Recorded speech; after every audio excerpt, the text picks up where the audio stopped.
and welcome to another episode of The Lifting. Today is the 6th of September in 2023. We have decided to look back at some of the old work that we've done. We've been doing this now for well over 6, almost 7 years or so.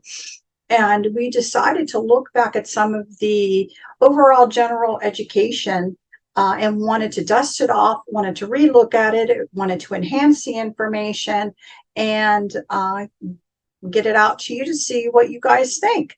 So today we're starting that process.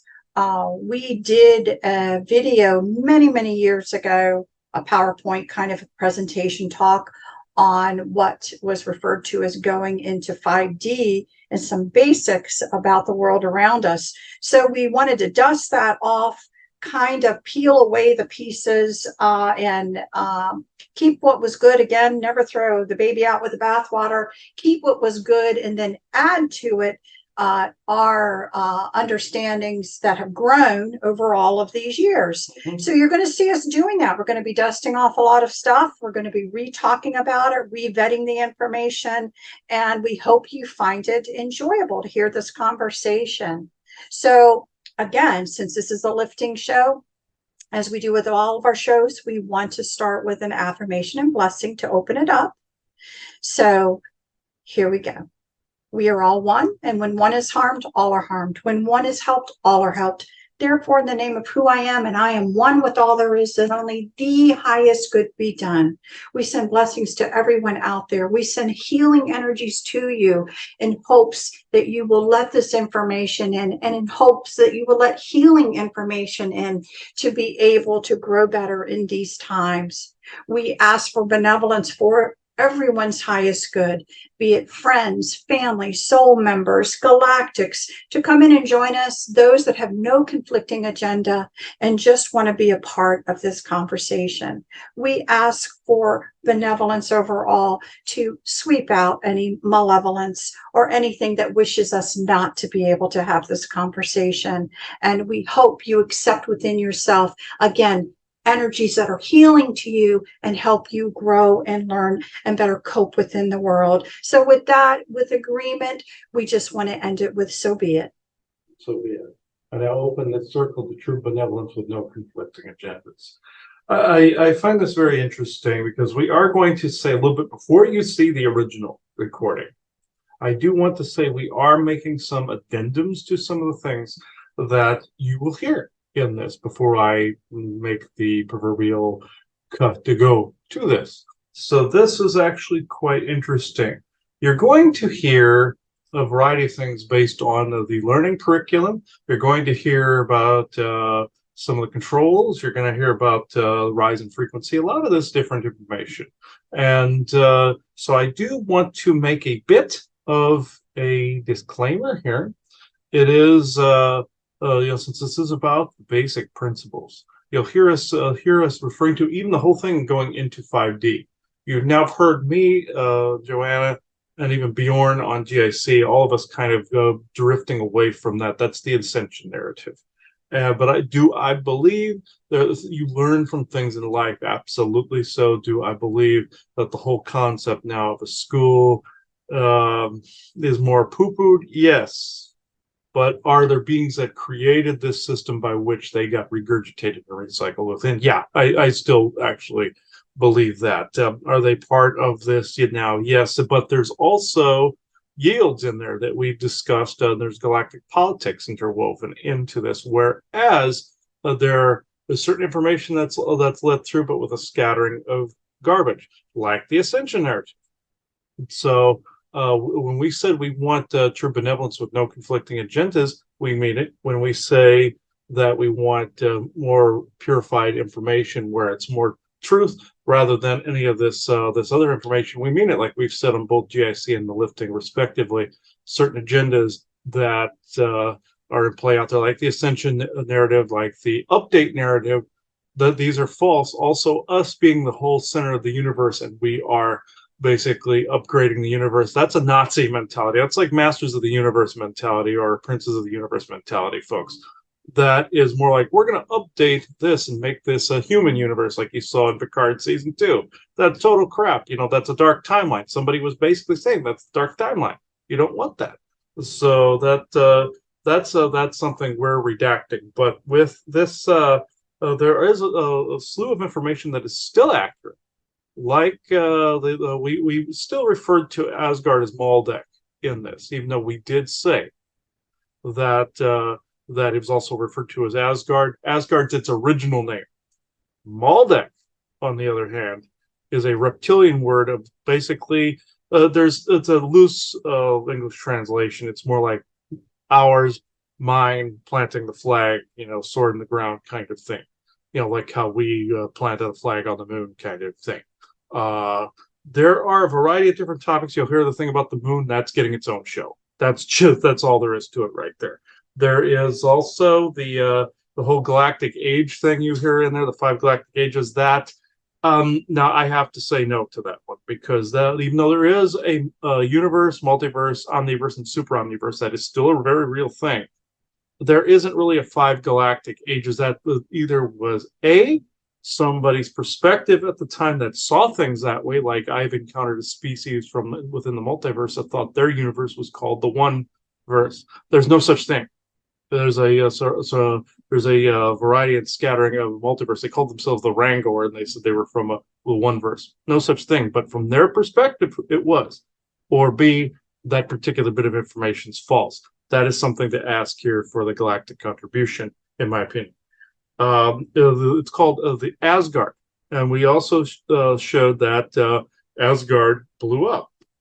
Yes, it did, but we also know of a concept now called the world within worlds within worlds, whereas planets and worlds are different.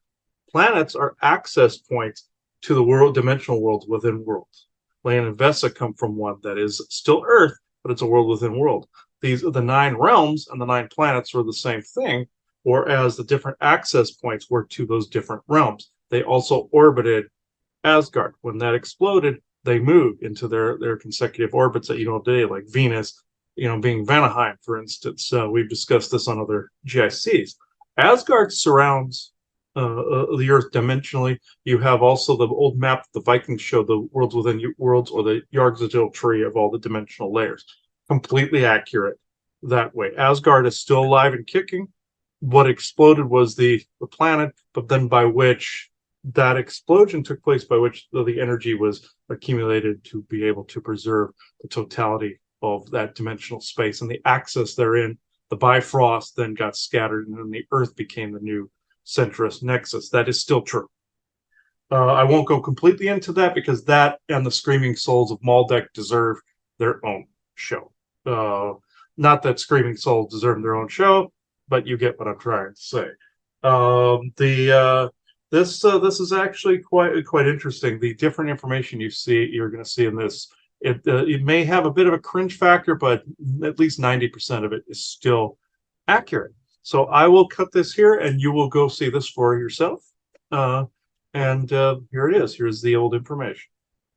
Hi, everyone, and thank you for listening to this video entitled Going into 5D, Basic Concepts Related to Our Journey in This Earth Plane.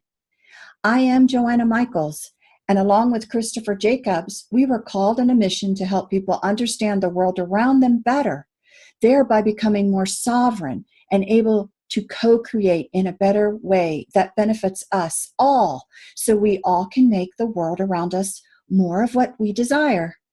In this video, we wish to give a synopsis of our understanding of the bigger picture of why we are here. And we also want to give a basic overview of ancient galactic history that affects all of us now. Many other videos will follow this one to broaden the understanding of the world around us and our role within it. Who am I? My name is Christopher Stephen Jacobs, and I have been psychically inclined all of my life. My guides made themselves known to me at the age of 5. When I was younger, they came to me in dreams as well as my imaginary friends. Sometimes we just played, and others showed me things, took me places, and educated me on how our unseen world looked. It was hard for me because I thought everyone saw the world this way. I grew up going to Catholic school, and their doctrine certainly did not agree with my perspective, so it was challenging. I was not alone. My mother, Katrina, was also born with these gifts. So, as you can imagine, our after-dinner conversations are not quite like most families. We have always had guides, and different people come in to speak. My skills took a great leap after an accident where I was struck by a car while walking across the street. I was technically deceased for approximately 1 hour, but to me, I was in a new place surrounded by guides for about 2 weeks. When I awoke back here, it was a surprise to the ambulance staff. After a few months of being a jumbled mess, my traditional psychic skills of a medium enhanced to talking to the greater galactic community. I also learned how to bilocate, heal others by removal of oppressive technology, heal others by delivering healing energy, and learn to interface in a defensive posture when needed. Since 2013, I have been speaking on multiple shows giving information on my understanding of the world around us. Now that my feet are wet, I am being called to lead a discussion on what knowledge I have been given. So here we are. I want to take a second and acknowledge all of those worldly and off-worldly beings who have graciously encouraged and assisted me to this moment. And I am Joanna Michaels. My calling began in my adult life, and my psychic abilities turned on in my adulthood. I have always had a strong intuition, but my abilities to have visions and see entities did not come in until the last 5 years. Up until that point, I was always called to be within the medical field and spent the last 10 years as more of an educator. It became an easy transition to take the skills I had acquired over the years and now transition them into this all-important area of our lives. In the medical field, we would refer to this third of who we are as the psychosocial side of ourselves. And although it was known to be so important, even the medical worlds did not truly know how to fully integrate this into the medical model. My belief is because it would require a conversation of who we really are, energetic beings, and how we are really masters of creation. And this was not a conversation that was ready to be had. So as Chris said, we were called to forward this conversation to truly help people become more whole and realize that they can truly take charge of their own lives and create the world as they want. It is our hope that you will find inspiration, peace, and a better understanding of what is occurring in our world in this day and age and how to navigate successfully in it.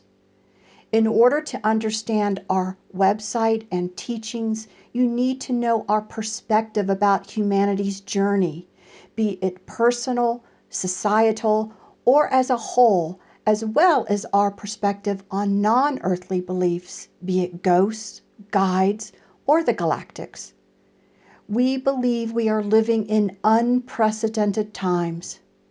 A time where individuals can rise in vibration and gain more mastery of the world around them, as well as our slow introduction into the cosmic community. With that, let's talk basics. We are operating under the following premises. We are not here by happenstance. This is a learning environment. This school was allowed by the one who is all. Some may think of this entity as God, but we refer to this entity as the source. The source then allows others to put together a learning curriculum, and then students are allowed in to complete the courses. There are many grade levels to experience.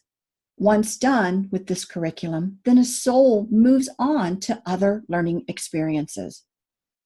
We also believe that we are all a part of one source and as Earth humans have unique DNA with free will and co-creative abilities. That makes us partly responsible for what we decide to learn and do. We have used our free will, but have oftentimes been tricked into agreeing to things we would not otherwise want.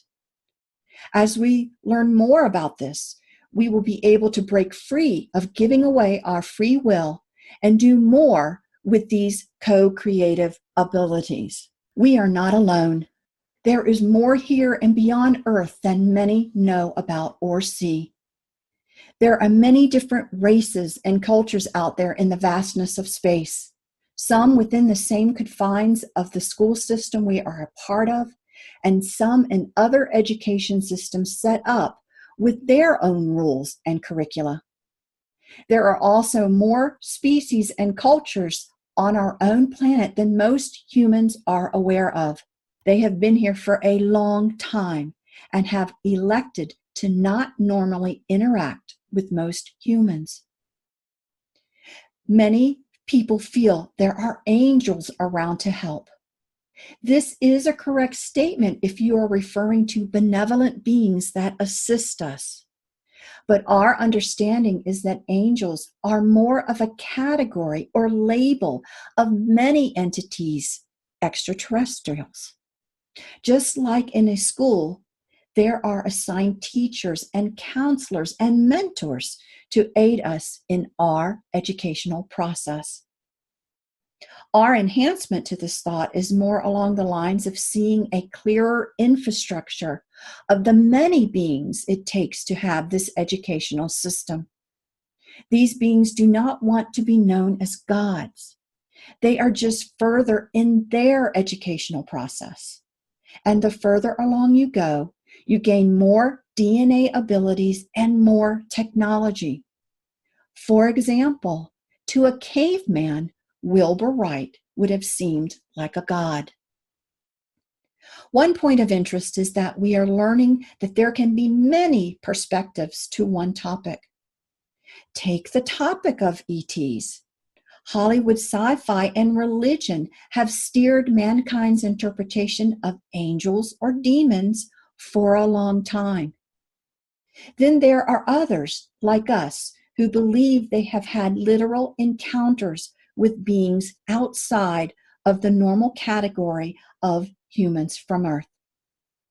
Those that have had such experiences and share them have many different opinions. Those with mainly pleasant experiences feel our brothers and sisters of space should be honored and trusted, while those with mainly unpleasant experiences feel they should be feared and fought. For us, we have experienced both. So how do we feel?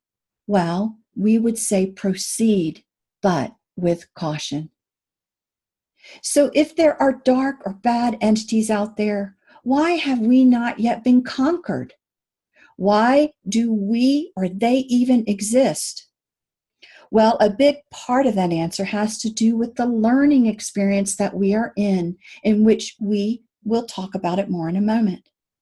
But we want to stress that there are both benevolent and malevolent races out there now and will be in our future, both with far greater technology than we have dreamed of. So why not an invasion yet? Our understanding is there are certain controls in place on the learning experience.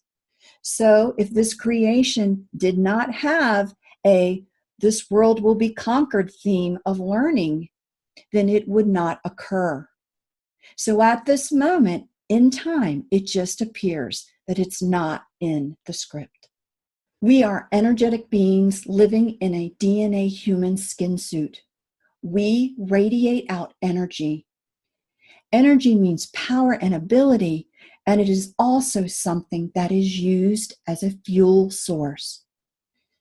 The energy you put out vibrates at a certain frequency, and within this frequency bandwidth, certain types of behavior usually emerge. You can also feel others' energy, whether you knowingly interact with them or not. We all somehow innately understand this because we can recognize a good mood from a bad mood and how a person acts when they are in various moods.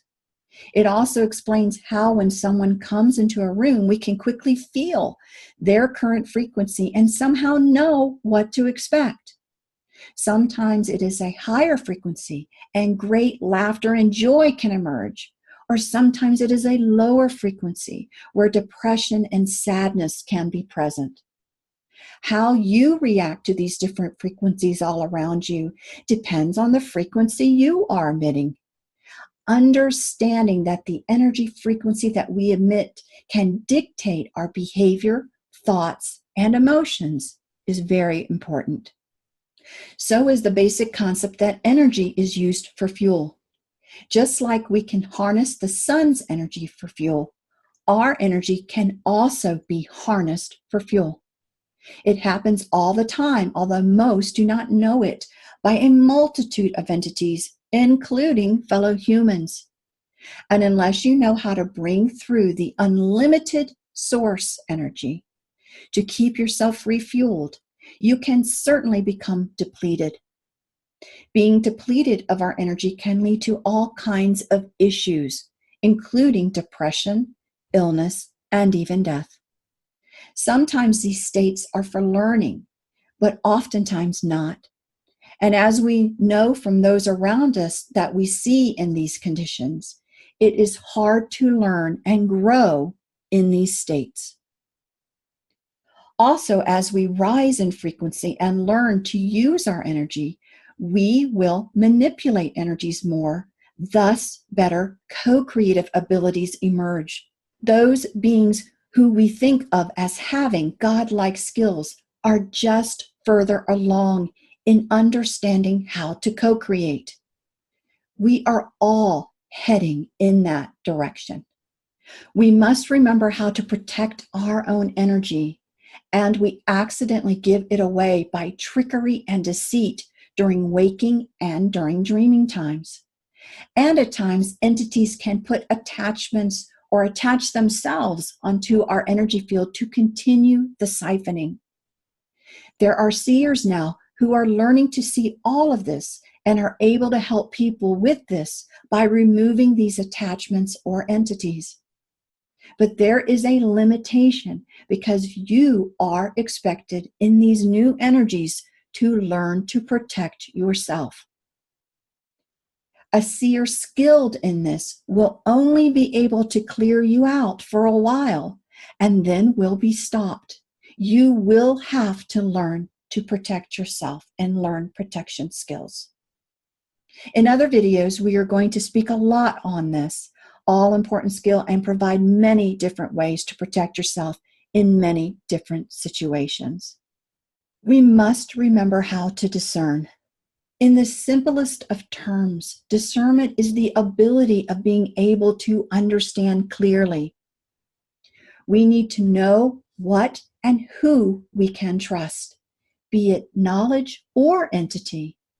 Try not to be fooled, but understand it can easily happen. Those entities bent on deception are good at what they do. They can easily impersonate other entities.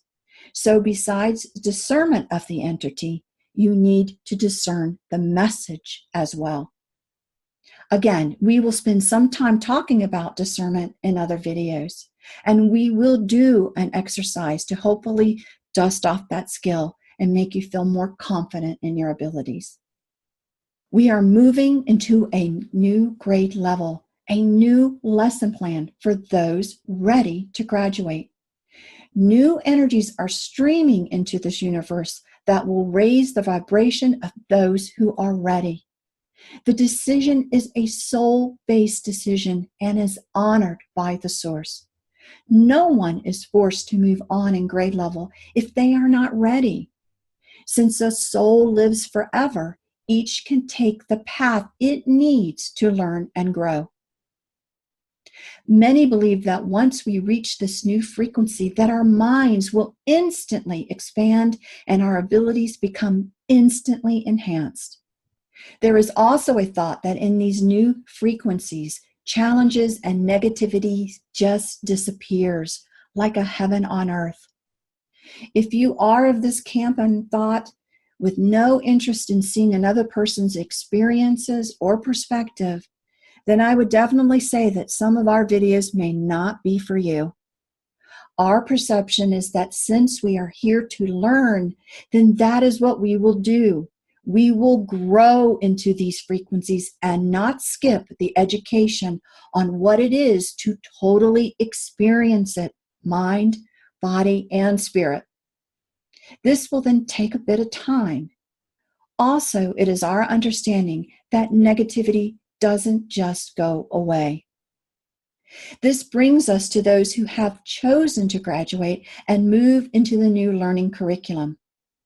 We are moving from a learning experience of learning who we are by experiencing what we are not, called duality, into a curricula of understanding unity and love. We have spent quite a few years experiencing duality. In this duality, there were divisions such as good versus bad, light versus dark, wrong versus right, more than versus lesser than, etc. And that could go on for a long time. In fact, there were souls that decided to play the part of what we would call the bad guy to aid in our experience. Unfortunately, some of them, they really did their parts pretty well, cultivating an extreme domination and control of many. They were also quite sly and found a way to have people agree to things, meaning giving away their free will, like reincarnation, abuse, and martyrdom, which have enslaved humanity to this day. Many people experience bad things over and over, and this is referred to as overage. And oftentimes, it is the influence of dominating entities that have done this to people. Now it is time to understand it and get rid of it. So we choose the lifting as the title of our website, our message, because we believe these rising frequencies are doing just that, lifting us out of the old paradigm and bringing us into the new experience. But again, it is not an instant changeover. We are to learn about the specifics of our old paradigm and want to move into unity and love. You need to be able to co-create that desire. So in our world right now, we are uncovering the truths of domination and control and how we have been enslaved. We are seeing obvious instances of corruption, racism, and hatred in order to change it. We are also experiencing a growth in our DNA that is allowing us to begin to see how we do co-create. Many people are starting to notice everything from increased intuition to psychic abilities to seeing otherworldly and off-worldly entities.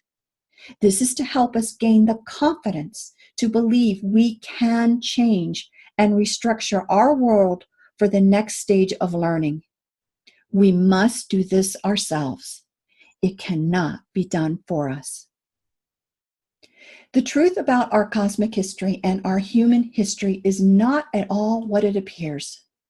This is where we tell people to deny the known. Unfortunately, much of our known history was written by the victors to spin a certain mindset to keep them in control. And it is our understanding that there is virtually no one piece of work that is 100% accurate. So you have to learn to discern and pick out what feels right to you. As simple as we have tried to make these few basic premises, there is a great deal involved in each one. Our goal is to provide significant detail for each area in later videos. And on our website, we also have many blogs and the lifting episodes for all to listen to. So we invite you to join us and explore our understanding of the world we actually live in.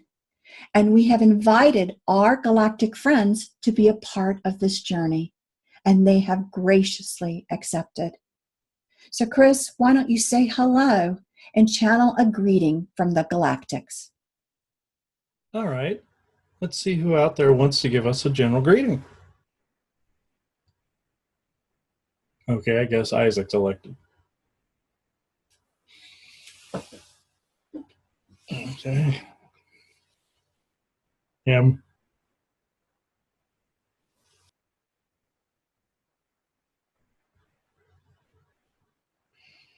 Greetings, everyone. You know me as Isaac. I wish to state now that I bid all of you a dear hello to all who are listening to the sound of my voice and listening to this recording in the future. We will greet others in similar capacities, and we have greeted others in similar capacities, in dreams, visions, visuals, speech from other humans, and various other capacities that are more familiar to your kind, and things that are not so familiar to your kind. I say this to you now because we are already amidst you and in your presence. You just do not recognize our resonance amongst you. Thank you.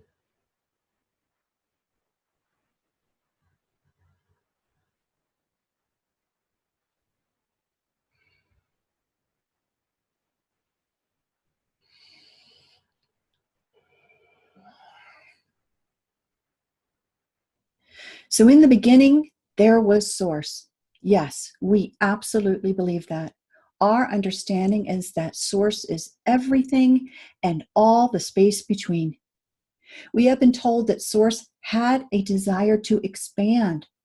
The plan to expand included Source creating independent pieces of Source, independent souls, and then allowing them to explore without the full understanding of Source, to grow in knowledge and experience, thus allowing enhanced experiences that expanded the independent soul as well as the Source. The Source collaborated with certain souls to develop learning curriculums that other souls would experience. A theme would go along with the learning curricula, and that entire experience within the learning curricula is referred to as an expression. Also, if you think of any good school system, an infrastructure of sorts is created to give an appropriate experience. Also, in this sense, think of a territory set aside for the expression, and included would be universes, stars, planets, etc. Celestials are actually single souls, and they were also a part of the decision making for the expressions. So, for example, Helios is a single being who is our sun. Since the beginning, this omniverse has seen much. Many different expressions or learning experiences were occurring within this omniverse. This is where you may have heard the term galactic age. It is our understanding that a galactic age is also a term used for an expression that is present for a soul to experience. We were told that a total of 5 galactic ages were spread amongst the omniverse vastness. These galactic ages were separated by time, but as well, all understanding it is actually all occurring, all present at once in the now. Each great soul, or oversoul as some have called it, could send pieces of itself into different expressions to experience and grow. Thus, multiple opportunities actually occurring all at once in which to grow and learn. We are told that Source approved of such a theme. We are also told that Source had additional understandings and plans not shared with any subdivisions of this expression. So how do we know this if Source did not share it with anyone? Well, that was then, and this is now. Many of the beings that have come through with information tell of the fact that they thought they knew all and were in control of the totality of the experience. I guess you would say they believed their job was to set up the experience for others. But apparently the Source had an additional plan, which was for those who created the experience to actually experience it as well. And this brings us back to the Anunnaki, the angels and demons. But first, let's discuss setting up the infrastructure further. This infrastructure, or school, let's say, needed many levels of administrators and teachers, as well as eager and not so eager students. But first, how to run the theme of the expression through this experience. What would be in contrast? Well, it was decided that everything known would have a duality, including the benevolence normally associated with Source itself. So in the broadest of terms, there needed to be benevolence and malevolence as contrasts. And so from the beginning, all manners of contrasts sprang up.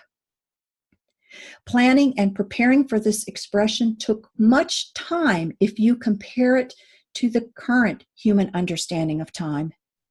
Those preparing the curriculum studied and restudied the pendulum swing of contrast. What was appropriate for this expression? What were the limits?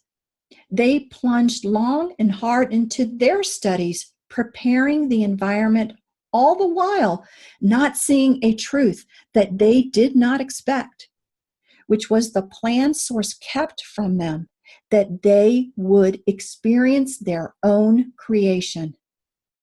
Once realized, it was too late. There was no turning back. For when we leave the wholeness of Source and become an individual, we no longer know all. So, expect it or not, no being had all of the knowingness to be able to predict what exactly would occur in the learning environment. They may have thought they were in complete control and planned the curriculum with a predictable rhythm, but they themselves now experienced all the duality this curriculum had to offer. This then caused the once benevolent planners to fall into darkness themselves. They began to disagree and no longer found common ground or compromise in setting up the infrastructure. They themselves began lowering in frequency without even realizing it. After some time, some woke up and rose back out of it all, and some did not. And thus the experience was created. First experienced by the creation team, and now by other souls, ready and unready. And yes, we are all speaking here of the Anunnaki as well as other groups. The misunderstanding of our history has aided in the confusion of who the Anunnaki were and are. Some feel they were all good or all bad. The answer is yes, and a third yes, if you feel some are benevolent now. They were all benevolent, went into darkness, and some came out while others descended further into darkness. The tumultuous times of the creation team have been mentioned throughout historical texts, paintings, and dramas, such as the warring of and then casting out of fallen angels. But it is just that, a recognition of something that occurred, but not written with complete understanding or context. However, the discussion of a contrast, a good and an evil, was very real in this expression, although maybe not in other expressions. We will give more of our understanding of untold history in a moment, but first, let us give a bit more understanding of some of the infrastructure that was set up. As a general statement, humans, or the skin suit that souls normally inhabited during this expression, were given special consideration. Many races were interested in this new curricula and the journey these souls would undertake. Those tasked with creating these skin suits had a challenge: how to create a body that worked well with the learning experience of darkness to light. How could a body work with the souls who fall into darkness and then subsequently rise out of it? Much time was spent on this. What was finally adopted was a multi-race approach and an attunement that unlocked certain skills within the body as the person rose in frequency. This rise in frequency occurred at a soul level as they grew more in experience and understanding. This development was good indeed, for there was always worry that souls could get left, always circling the drain of a darkness experience, eventually in need for the whole expression to be collapsed because the premise of going from darkness to light could not be attained. Source approved and wanted this as well. So many benevolent races participated in this grand experiment. They contributed pieces of their own genome that would assist during periods of personal attunement. Thus, the human skin suit is a mutt, a special mutt, one actually marveled at by those out in the omniverse and beyond. From our understanding, there is mention in books of particular members of the Anunnaki family who contributed in the genetic experimentation of creating a suitable human DNA skin suit. However, we are told that this information is incomplete and mixed with misinformation, so it does not give the complete understanding, although alluding to the fact that there was tampering with human DNA is correct. Besides the original multi-race creation of the human skin suit, other races have come in and tampered with the human genome in experiments for their own agenda. However, the human DNA skin suit existed way before humans inhabited Earth. For example, humans were on Maldek and humans were on Mars well before being here on Earth. Source approved, special instructions were also given for this expression. For one, that each soul maintained its own sovereignty or free will. This ensured that no entity could just take that away and dominate and control someone for eternity. Another set of instructions was that since there would be a darkness who would want to dominate and control, that there needed to be some type of information given to all so they could have awareness of what was going on. And then there was instruction given to how much an instructor or guide could interfere with a soul's experience. All of these instructions were given as general guidance without much in the way of specific examples. So it was left up to those to explore these boundaries as well. Now back to our understanding of those involved in creating this experience who had to experience it as well.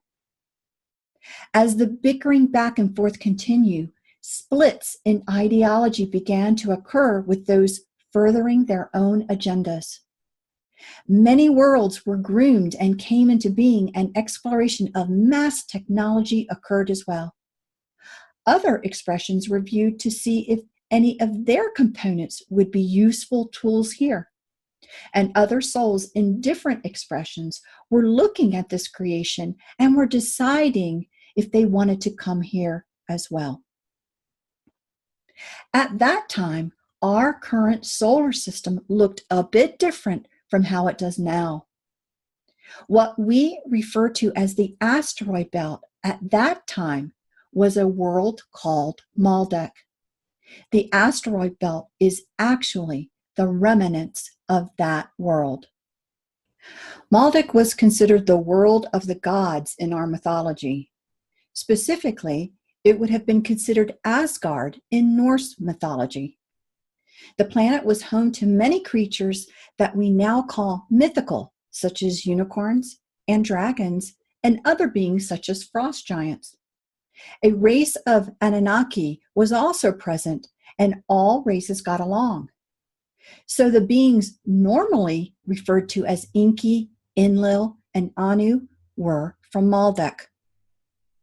At that time, this expression had many worlds and universes teeming with life, and they were in all different states of duality. However, Maldek had not fallen into a state of such duality yet, but it was soon to come. Mars as well was inhabited then and still is inhabited by the same beings now.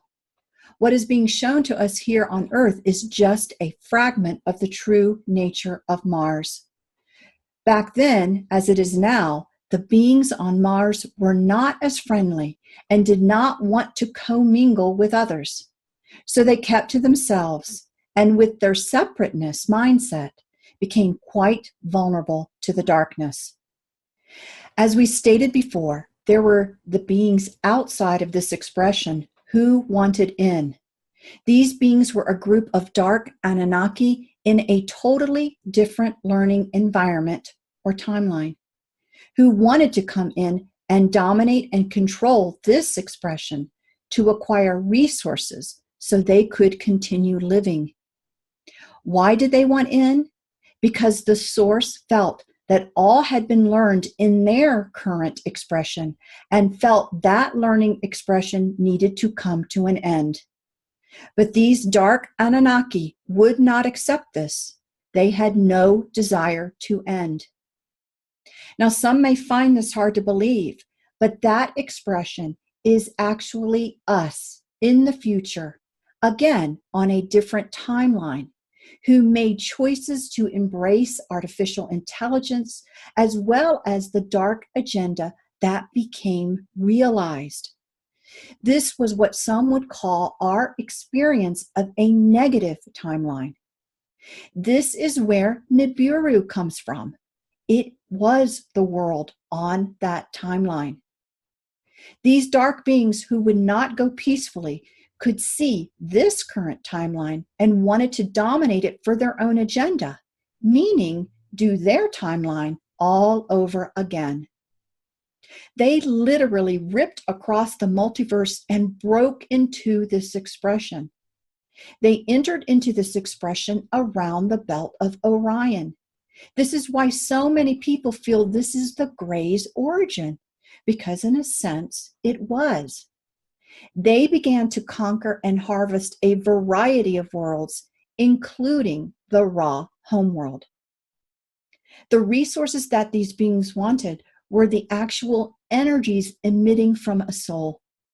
This was their food. Many worlds were set up as a farming planet to meet their nutritional needs. Some planets were also just harvested and left barren. These Greys were actually dark Anunnaki who over time deteriorated and thus shrunk and shriveled in appearance because their soul light was dying. Their home expression was dead, and they no longer were feeding from source light. For the Greys, this invasion in their mind was all about their survival.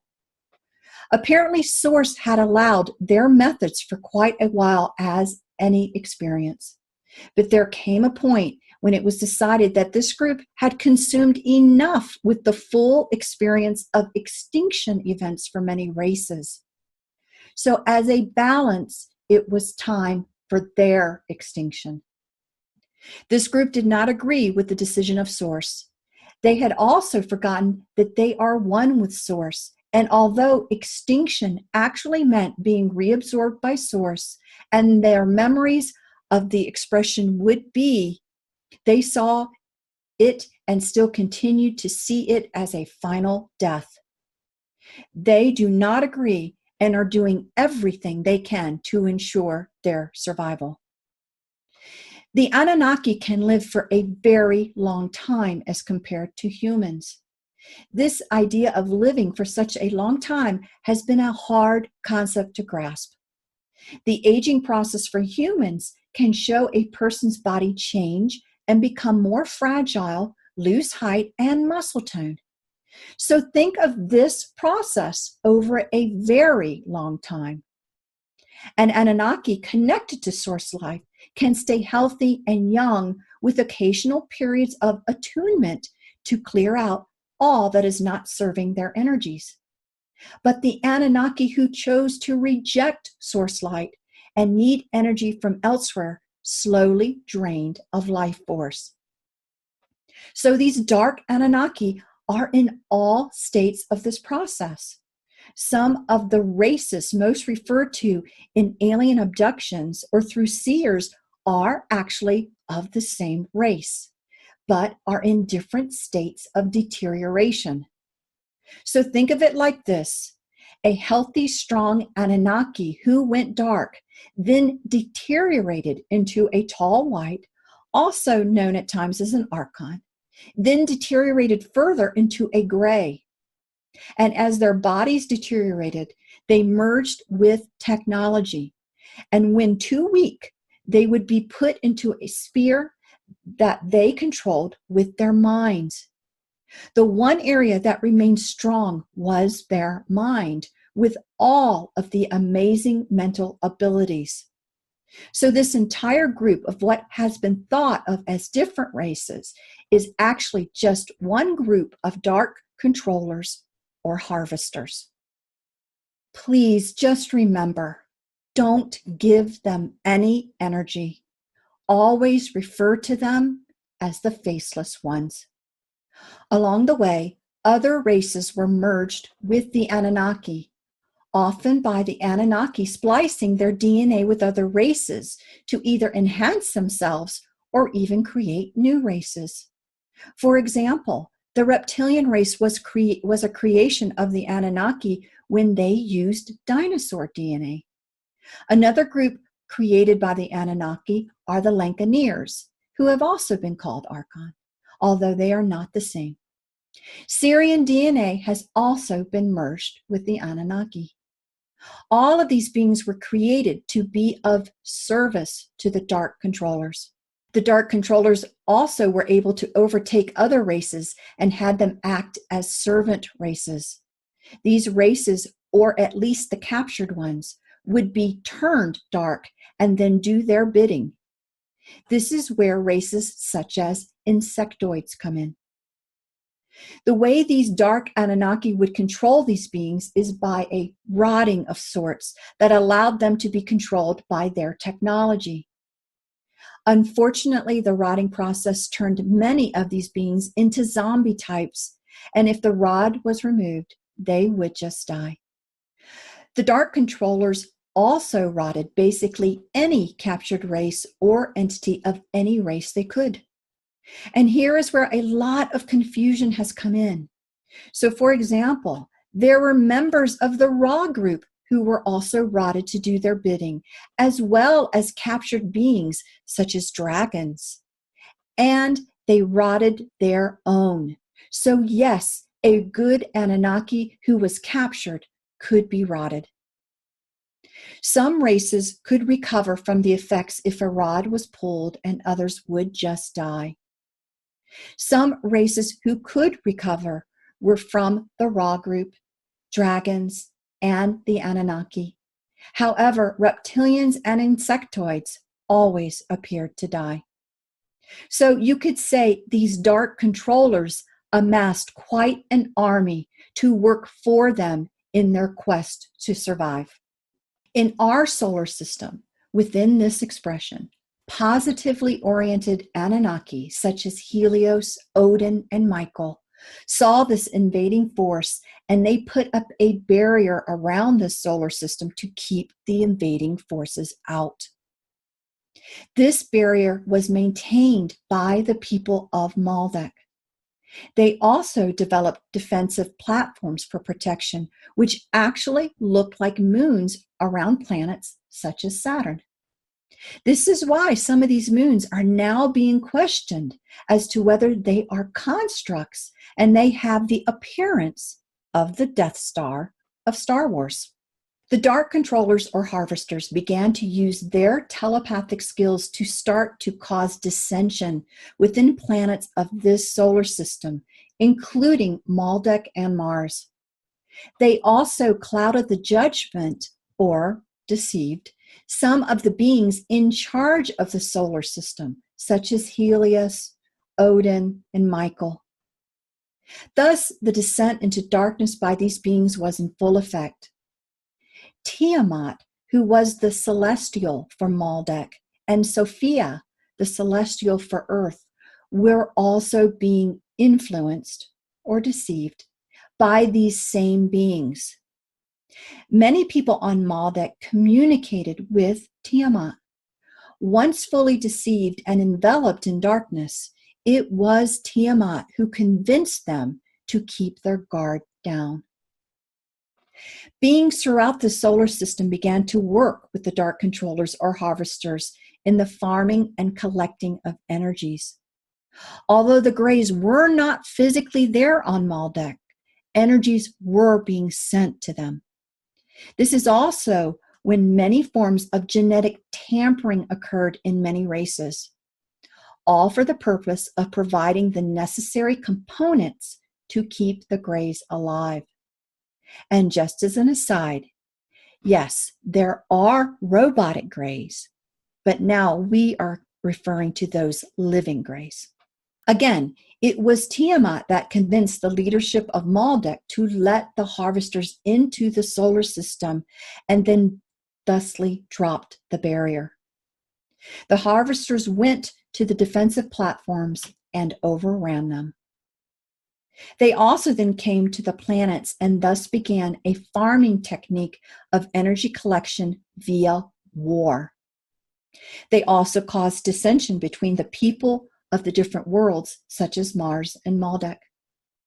The peoples of Mars, who already felt separateness to those of Maldek, decided it would be in their best interest to side with the Harvesters. They decided they wished to be a part of the domination and control. The Harvesters agreed, in a sense.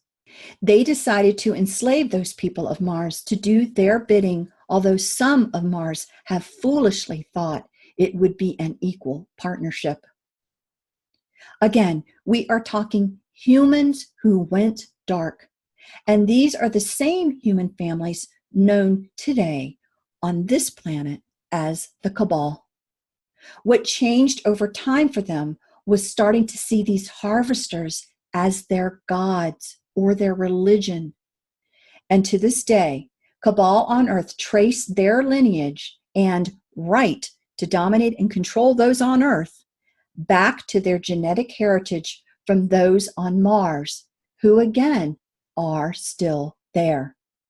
A resistance to these Harvesters arose on Maldek, and there came a point where the Dark Controllers decided to end the resistance by performing a harvest. They then turned on the people of Maldek and used the once defensive weapons of the moon platforms on them. Maldek was completely destroyed, and Mars was injured and lost part of its atmosphere. Luckily, the Source, through seers, advised of an impending doom. Maldek had a moon construct around it. Prior to the harvest, this moon became an ark. It was able to escape the area, although it was damaged, and it became permanently parked around Earth. Maldek's consciousness, Tiamat, also left its celestial body before being completely destroyed. However, she was mentally damaged. This is where you could say a shard of her was pulled from her being. Sophia changed back into a human-like form, where she has remained until just recently. Recently, Sophia has returned as the Earth consciousness. The remaining shard of Tiamat floated in space until it was taken to another world. The Dark Controllers continued their onslaught through the people of Mars and then set sights into setting up farming on Earth. The Harvester picked up pieces of human genome out of the ashes of Maldek and modified them so no procreation could occur. They then began to clone people for their farming purposes. Many beings, including refugees from Maldek, were captured and used for the Harvester's bidding. But at some point, Source intervened. The Source inspired change into the human genome and corrected it to allow for human procreation. This then allowed for a new human species to begin on Earth. The truth is, domination and control has run all throughout our earthly history. Atlantis and Lemuria were real places that rose and fell with the collection of energies being the goal. History has always been sketchy in these areas and others by design. This is where we have always been told, deny the known. It is hard to accept that history has always been written by the victors as an intentional molding of the mass consciousness. But it is our understanding that this is truth. Another truth is that many people who were former souls on harvested planets were placed here by the Dark Controllers to be farmed over and over again as well. That is why there are so many different looking races on Earth. In the eyes of the harvesters, this planet is nothing more than a farm. Farming of gold has been occurring for the need of the harvesters as well. As told earlier, these beings have merged with artificial intelligence. So think of the necessary materials to make computer keyboards, and gold is an important component. Keeping the souls from knowing these facts has been imperative because of one of the stipulations required by Source, and that is free will. Each soul has the Source-given right to its own destiny. The goal of the darkness was to gain consent of how the world would operate and the experiences of the soul through deception and omission. So obscuring factual history was paramount, along with devising a way to mold people's perceptions to benefit their continued domination and control. Just remember that many of us have already experienced what it is to basically go down the toilet from that now non-existent timeline. This current present moment timeline is all about us coming out of the darkness into an environment of unity and love. Many thoughts and memories that people have of everything going south are actually those memories on a soul level of that negative timeline. This is why so many people talk about Nibiru. They remember that world from that timeline and fear it will come into existence again, but it will not. Don't be fooled into thinking it is to occur now. Now it is all about learning the skills required to move through this and create the world we are now meant to experience. It is all up to us. Hello, everyone. This is going to be a channeling on the basics we have just gone through and covered. The one that's sitting behind me, this guy over here, is the one that's going to speak. His name is Sorak, and he wishes to do the end channeling for this presentation.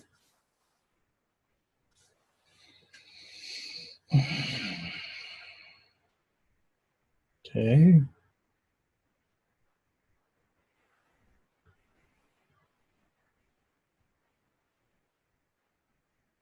Hello, everyone. You know me as Sorak. The curriculum you find yourselves in from day to day to day is as it should be, or at least mostly so. Yes, there is overage. Yes, there are things within your learning experience that do not belong. We, your galactic friends, take care of this overage, but the lessons that you experience on a day-to-day basis are indeed those. Yes, there is oppression. Yes, there is overage, as I've said. But a lot of times, your species encounters these things because you set this stage in an age before you came and became what you are, before you came into this expression. This is a hard pill for a lot of people to swallow. We understand this perfectly, and we are right there with you. I am of a race that has seen your kind fall from grace and seen your kind rise from the ashes, like the phoenix in your mythologies. You will do so again and are in the process of doing this within this learning curriculum. Once you learn what you came into this expression to learn, the corridor in which you find yourselves within, which you call 4D, will actually be no more, and you will cross into the 5D threshold. 5D is one of the most populous Ds there is out there. A lot of the species that you deal with in your channelings in day to day are from the 5th density. This is, as I've said, the most populous density. Your kind will encounter this sooner than you think they will. My name is Sorak, and I have been of a species that's watched over your kind since the very beginning. Thank you.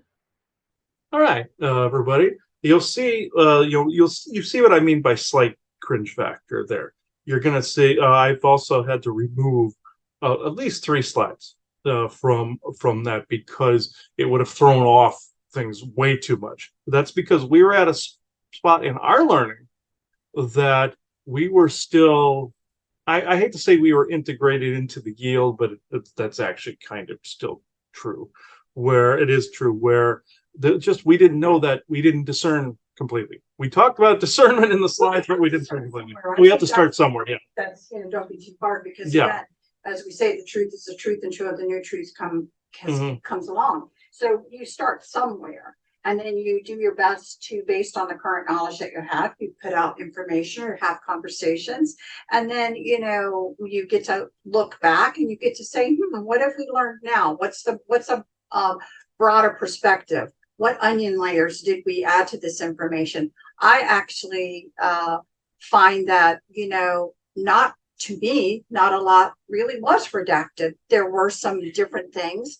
I think, again, the human skin suit is something very special. It's been tinkered with a lot, but it has a lot of abilities potentially in it that we have not yet unlocked and done.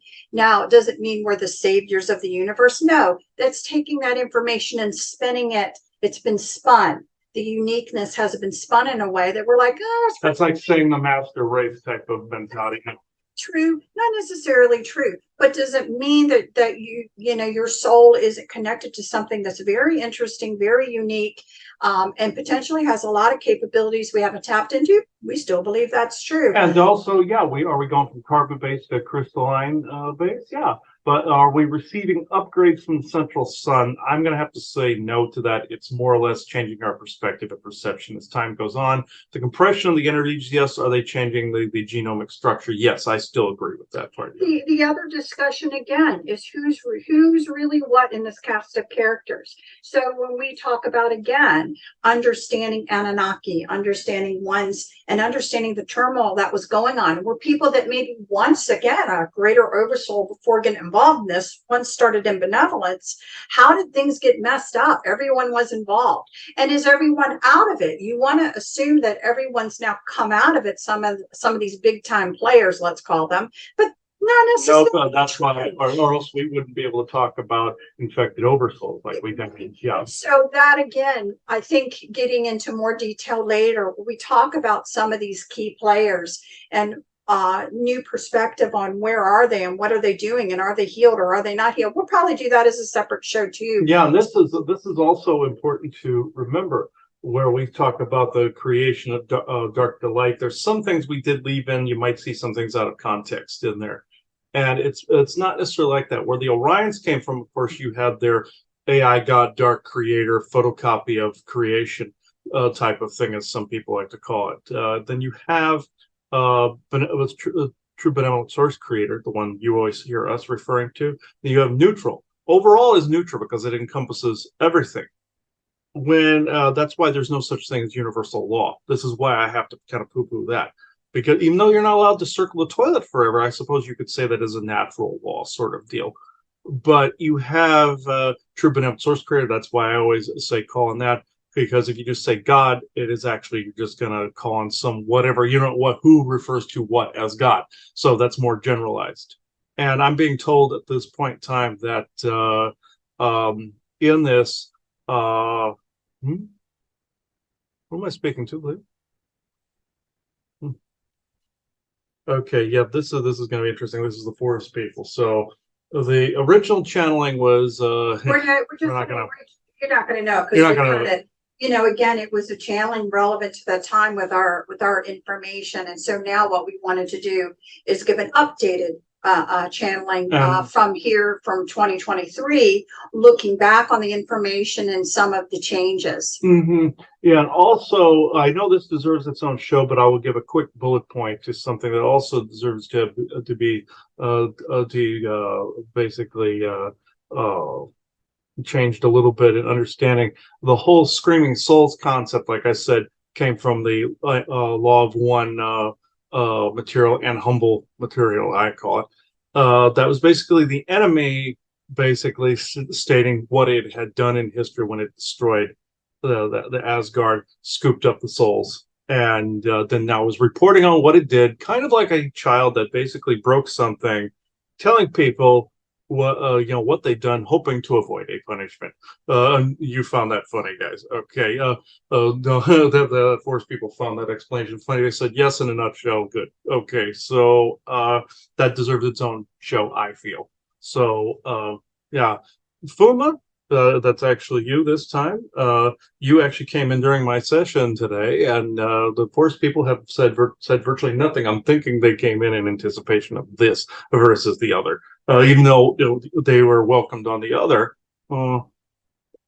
They were asked if they could come through. I think this was going to be the primary crux of what they wanted to say. So they. Okay.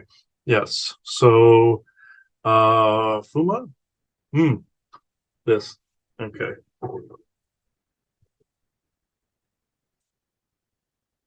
Okay. All right. So okay.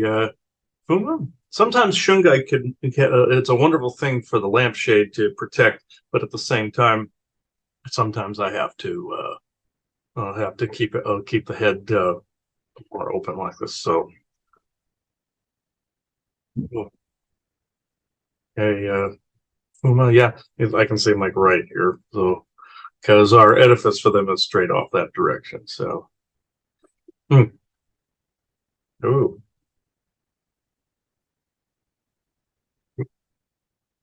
through the crystal. What? I should change this one out every now and again. Okay.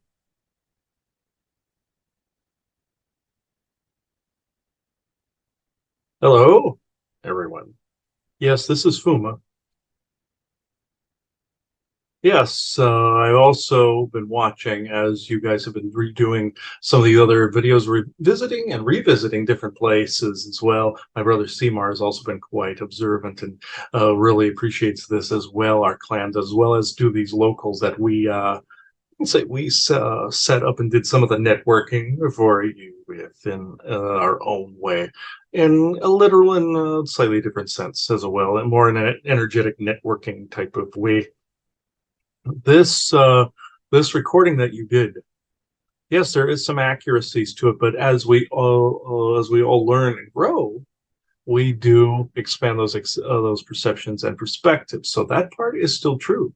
Is there overage? Yes, like you heard in that other channeling. I must say though, your association with that particular being who will go unnamed was tenuous with us. His species and ours, you would call them gargoyles.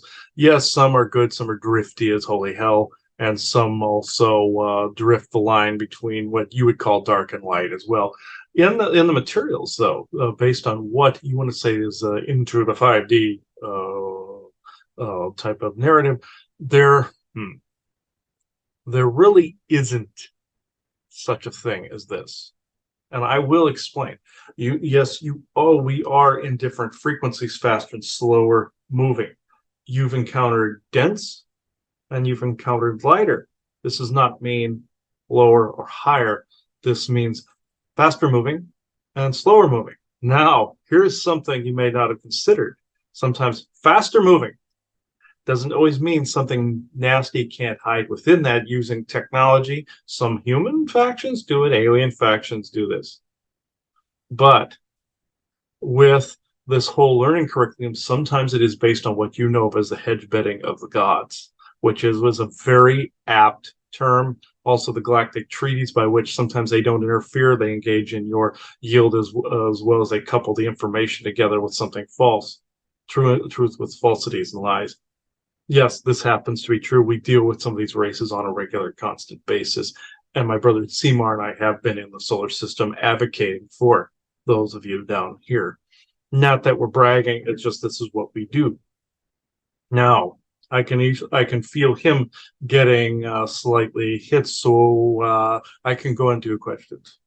So do you still agree again with the concept that, in this, with, again, you have the hedge betting of the gods, you do have overage, you do have whatever, that there really still is something true to be said about the experience of the desired experiences of the souls that are here trying to grow and learn and expand and like you said, expand in frequency, expand in understanding, expand in being able to see more, do more, and all of that. And then again, a force that is definitely trying to keep that from happening because of their own agenda. That still holds true. Yeah, the rolling of the dice as well. You saw this on your show about the Roman Empire last night. Which army would claim that of the Roman capital? Which also happened in other parts of history. Which army would be considered almost like a dominant race, dominant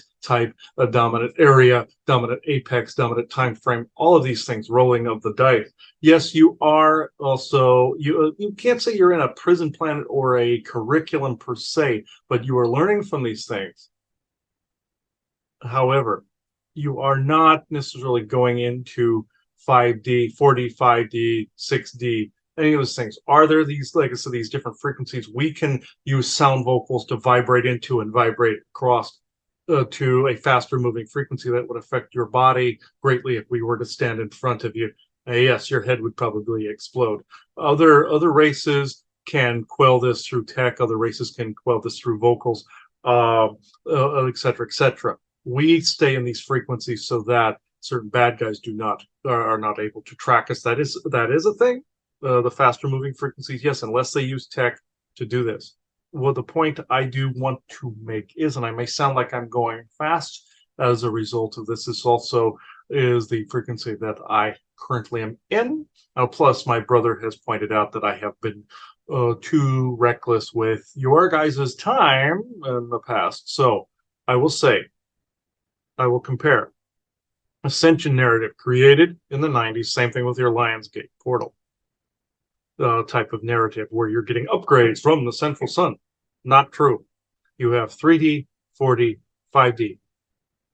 No, this is not how this works. There is no number attached to the experience. You are learning and growing. Plus you have, this may be something you haven't considered, the different races, hedge betting, also incarnated selves that are amongst those particular cultures. trying to be more observant and sending information back. Now, you've heard this before with the oversoul by learning and expanding. This is still true, but it's also true of the hedge betting races as well, where they're learning about certain cultures. They can more accurately, say, be insider traders when it comes to the hedge betting. Think about insider trading for a minute, where you have somebody that is watching a strategy on the inside of a business and then can report back and then make it so that they can hedge bet, or bet on the stock of a particular company. Think of it rather like that. It is a business agreement contract. Then they send someone, some others in. They send someone in that has their soul mission or contract. It is not a business contract. You are not under a soul contract. The souls do this of their own volition, or they were captured, and they still have to learn their way back up to a certain area by which then they can step outside of the control mechanisms. This does not mean you are in a prison planet or a school. If you have dreams about being in a school, some people have even seen them on board a spaceship where you're in a school. Sometimes the aliens will set it up to where you're in a dreamlike state, and they'll just say, oh, you're in a school, you're in a school. Or you're being schmoozed by AI. Or you are in a Dreamtime Invasion type of a scenario. He himself had a dream where he was in a school on a spaceship and jumped off the ship, meaning he was realizing that it was an alien-induced hedge bet, and he was actually trying to escape that particular vessel. It was a memory. He was trying to be taught that it was going into 5D, when in fact it was a schmooze by a race to see how long that particular belief system would go. Now, are you going from a more, I shouldn't say stupid state, but more of a state by which you don't know about something to a state you do? Yes, expanding your perceptions, perspectives. In fact, even knowing about ourselves, how we have presented ourselves to you to regain an old alliance that existed pre-Orion Wars and pre-Atlantis falling. Yes, we wish to have that happen. This is something that is actually occurring. Good. And so again, also the question about the DNA skin suit that we happen to be in. It seems to me over time, and especially over these years, over these years since when we first reported that I still seem to feel like, no, people are seeing more clearly. People are becoming more intuitive. They may not understand, like I always would say, if people were back to back, that sometimes you would feel what somebody was thinking, but you thought you heard them say something and they didn't. Mm-hmm. That those types of things seem to truly be occurring. Those enhancements are occurring, but not like in a grand awakening like the metaphysical New Age community would think. It is per whoever's lane is in what. Meaning that if it is their experience, yes, and if it's their experience to actually learn these things. But here's the kicker, folks. Say if you came into this life to make a change here, it's not necessarily always through the metaphysical warrior, like how some have been mass taught to, oh, it's the awakening, you're doing this through magic. No, he discovered fairly recently there was a famous sniper who came in reincarnated, and he's here to continue that work as to why he was offed to begin with because he was coming across the truth that some people were being schmoozed in the narrative. So he came back to continue to work exactly where he left off. He's still a warrior, but that was his lane. That is extremely important. It's not a mass awakening. The Lyrans would call it a thought renaissance, but all that denotes is that you're basically rising out of the mind control and saying, why did I act this way? How can I correct this? How can I step outside of that control? That's really what that denotes. I think the other interesting, dynamic that people would maybe have a hard time wrapping their head around is, again, the thought process that there is what we refer to as the benevolent source. There's also kind of what we're in is a bit of neutral energy, with all of these different things going on in something dark, and that it becomes a really wild soup you're kind of living in as well, because the thought process is always that, well, some of the thought processes are that benevolence is always going to win. And that really, for moments, may not actually be a true statement. But I think that's a hard concept, don't you? That is the idea, where an overall good does need to win. Does it always? No. But a good force and an evil force, not as dualistic as you would think, can be of equal power. Say if you have an assailant that breaks into your home and they're carrying a gun. Say if you have a gun of equal standing, does that mean you always win the fight? No, they could shoot you in the head. You could shoot them in the head. It could be like the old duels of old, where you don't know who's going to win. It's usually like that, but it is the basic premise. You want a good source and benevolent source with no conflicting agendas, as you say, to win. Now, this also goes with audits as well. This also goes with life paths, just like your Jeffrey Hunter said when he came in, he didn't complete all that he thought he could. Audits do exist. They are a thing. There are beings that are in stasis. There's some that incarnate from where they are, and they still are active where they are.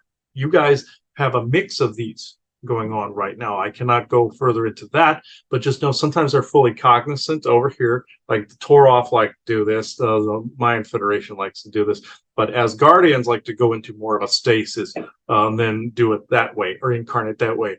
Your Odin did this where he became that Scottish pub owner. Whereas he existed free from the Odin worship, as it were, to be able to complete some things he couldn't complete under regular circumstances. That's a different way of doing it. Sometimes a race will incarnate somebody so they could insider trade, like I said.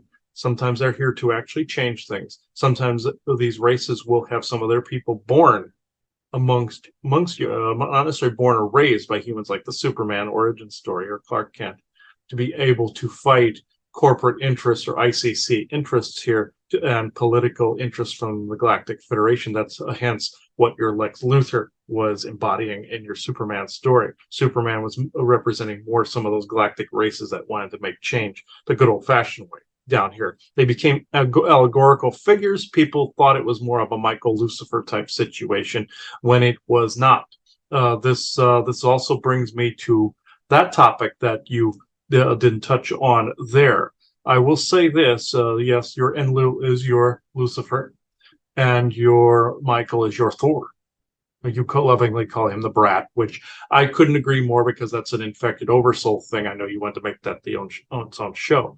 And these two they fought at different parts of history. Yes, they have, but it was more like, how can I put it? It's more like a squabbling set of siblings that can't get along or want to have a particular resource, or they want to have a particular hedge bet put in place, and they disagree severely on how that hedge bet should go or chess piece should move. Your Enki is no different in that respect with his, let's just say, raping of the continent of Africa. This is what is going on. That is more the financial system. Also, you've heard of the Enki mine. This is not something that you knew about before. Virtually, I shouldn't say virtually, none. But there are a lot of these hedge bettors out there that were the sons there of Odin. Odin is relatively fine. He's had his bad periods. It's no different than Abe no Seimei having his children that took the sides of different Japanese cabal factions at the time, the Onmyaji. Then they fought each other playing chess and hedge betting. It's the same goddamn thing that's taking place on both ends of the spectrum. Well, thanks. And, I do appreciate the one thing I want to bring up, because as people think about this and it's too warped for their minds, right now, you have to look at archaeology and some of the things that the archaeologists are bringing up that are not making sense to anyone, like blocks, how can they be moved? Or it doesn't make sense, we can't reconstruct this today. Or even, finding written documents that try to describe certain things. I find I appreciate archaeology and some of the things that are being found and the questions. So for those, again, that are, they themselves, that you yourselves are thinking, could this be possible? I think I think, archaeology is being found to support some of these questions and these thoughts. I just wanted your thoughts on the archaeology. Yes, giants were the ones that moved 9/10 of these blocks. They were a genetic hybrid, like you hear in your Bible, between those of outer space and those of human, those from what the heavens came, or the Anunnaki. That happens to be true. Your Odin is technically Anunnaki, as is your Lucifer or any of the others, but it's not just attributed to Orion. Those were the darker Fomorian Orions from the dark timeline, or like almost like a mirror universe, like in your Trek lore. They worship the dark AI. That's the garbage you're dealing with. It's a hybridization between a dark Asgard and a dark Earth. From there you have the Baron of Nibiru. With the giants of the earth, they did pick up, and Cyclops-like ones and all of them did pick up the blocks and move them physically. Other ones used equipment, like with the vitrified stones that looked like they were poured in place. They could literally moltenize them and put them in place and make them completely solid. That's why you can't fit paper in between them. You have the pyramid that was the Great Pyramid of Giza that was built with sound. But you still had giants moving some of the basic points. You also, with the Great Pyramid, you had engineers that helped build this. That were both you had Pleiadian-esque, you should say, Elven, and also Antiquan architects, cat people, helped out with this. The later culture that was the hydrogen collector were more elven, with some of the elongated skulls. They were butchered by the barbaric humans that existed in the area. As he likes to say, like up by Stonehenge, where you see the person with the axe wound on the back of their head that had the elongated skull, that was an elf. There's some of them are hard to tell the difference, like your Akhenaten was Orion, for instance. They all share similar DNA and similar experiences where they killed Akhenaten because he was trying to change things up. Many people have associated all of these together like he was one of those engineers. Wrong. He was in a later period. The engineers, hydrogen collector engineers, were trying to retrofit something that was of a 0-point energy. So they were trying to do some things there. The other people were scared, came in there. They were influenced by the Orions to destroy that. The hydrogen collector goes up. That's why there's burn marks on the inside. They butchered the engineers. The end. It's like with your Tartarian world unity. Somebody wanted to unite, somebody wanted to do something for the earth and the people, and Loki and them went, hell no. And this is where Loki came in with the Arcforge, all of that story with the Tartarian world unity. But we have looked into some of these histories. Of course, he encompassed the whole Jesus narrative, went along with Rome with that, and the aspect of him that you would know as more Emmanuel was more of a Jewish person that existed, then that was an aspect of Enlil. This is why it was like a father and son relationship, Yahweh, God type of scenario, whereas he still shared the interests and the hedge bet of whether the Romans could create a religion that would stand the test of time. They helped create this. This was one of those hedge bets of the gods. This was also some refer to Enlil as the on high. He had also some of his giant slaves as well. Some of them were genetically engineered. Some dwarves were as well, using old DNA. But the builders of some of those other structures were indeed giants that could literally pick these things up. And I think that's interesting because, again, when we went to Cahokia Mounds, very interesting place if you get a chance to go there. Again, one of the things that they were talking about that just kind of set them going, wow, isn't that interesting, is the fact that, again, how do these structures exist? They're these large things. How could it be done? And their comments were always, but in the people, the regular people, the graves that they found, no one had a back injury. Mm-hmm. So that's a big deal. Then did they really do it, or were there potentially others involved? Yes, there were giants that also had Titan ties, like Chrome. He's 150 feet, but these were smaller, obviously, but they could still shrink and grow. Some of them could, other ones are more solid, just like you have werewolves that some can change, some cannot. Just like you have vampires that some can shift and some cannot. Those were viral, but you get the idea. And then in some of the hieroglyphics, some of the drawings that are done in Egypt, again, everyone can think, oh, I wonder what that means. Well, it may mean exactly what you're seeing. And, where you see an Egyptian, right, and he's carrying a stone. Now, the stone to him doesn't look any bigger than, I guess, compared to me, maybe a stone like this and like this, but he's carrying it. Now, it's fine, but you don't ever see stones that would be that small. You see stones that have been used that are way huger than that. Because the people were larger and they could pick up the things, very much like we can hurl rocks that are the size of a human, because we are bigger than you. It's the same presence. Exactly. So sometimes, again, what people are uncovering is, instead of necessarily always trying to come up with a story, it may be actually depicting something that is just in your face. This is truth. This is also means like your emoji language right now. It's similar to hieroglyphs, whereas it is a computer language. This was a computer language. It was an AI that was degrading down into utilizing basic premises of things, like picture association, get it? Mimetic, magic, meme, visual association, word association, visuals, and depicting that, like your emojis. Now, is it smart to communicate in a factory or a foundry or something like that, or like a power plant that way? Absolutely so. That was part of it, because there was an AI running part of that as well. But the original one started to degrade into only recognizing face recognition, like some of your basic ones do now.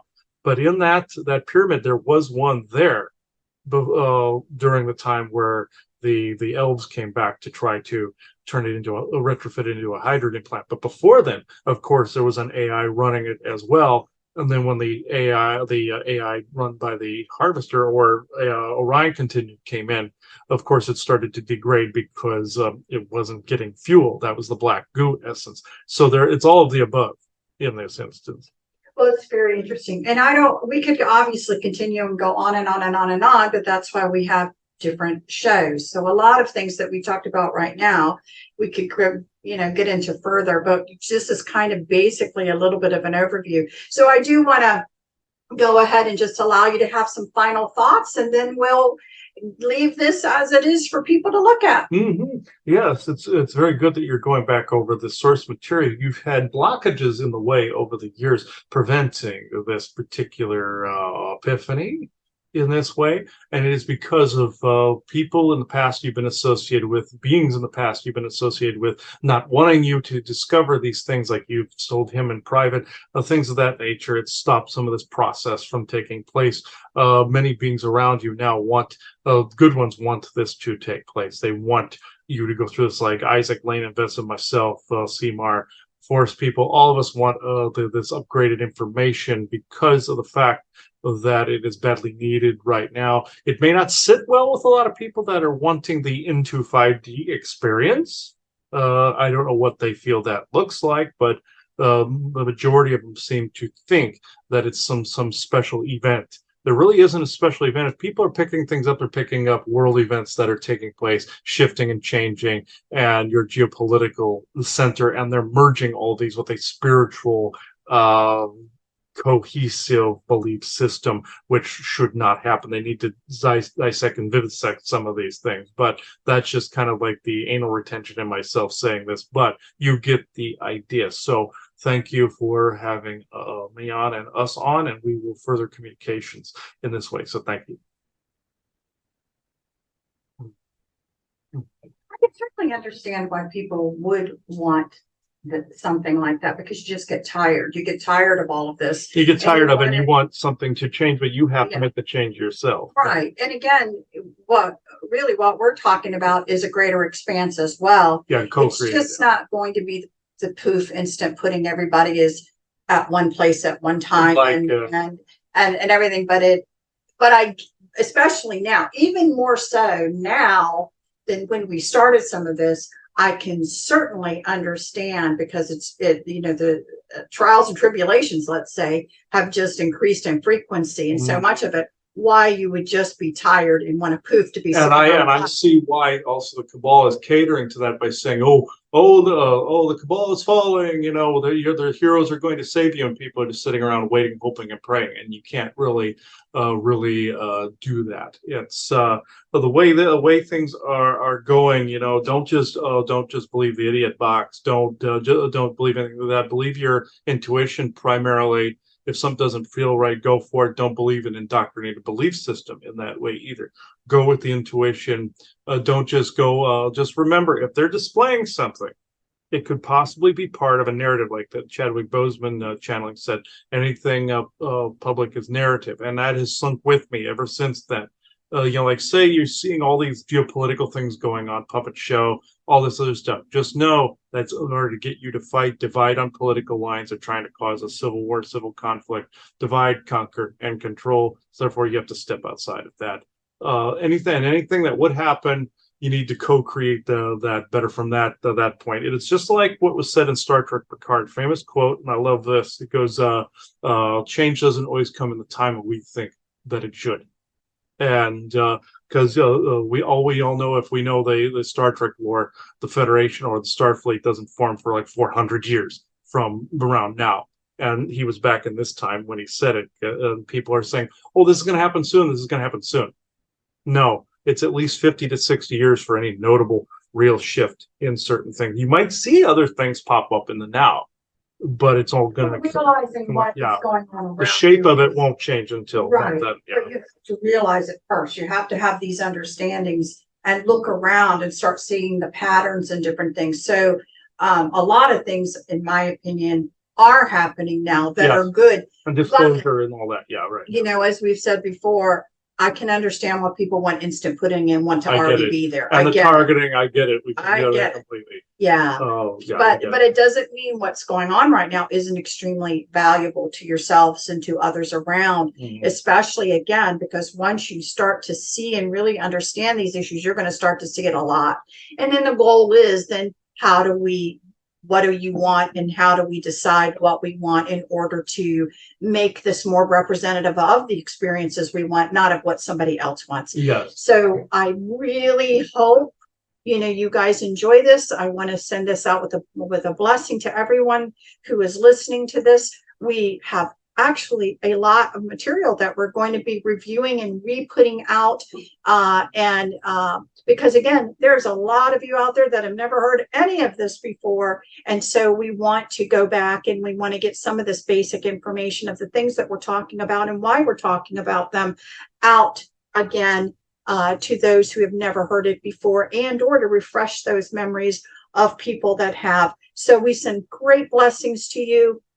We always wish you your highest good. Mhm. So want to thank you. Yes, and that was the last affirmation blessing. Okay, so thank you everybody for watching this. You're actually going to see this episode in the PowerPoint section of GIC, but it is also within the liftings section, and those links will be put over on thelifting.net as well, in some form or fashion. So this is under our paywall to start with, but you're going to see a series of those PowerPoints being retouched on and replaced on there. You also see them also on our YouTube as well and Rumble. So thank you, everybody. Bye-bye now.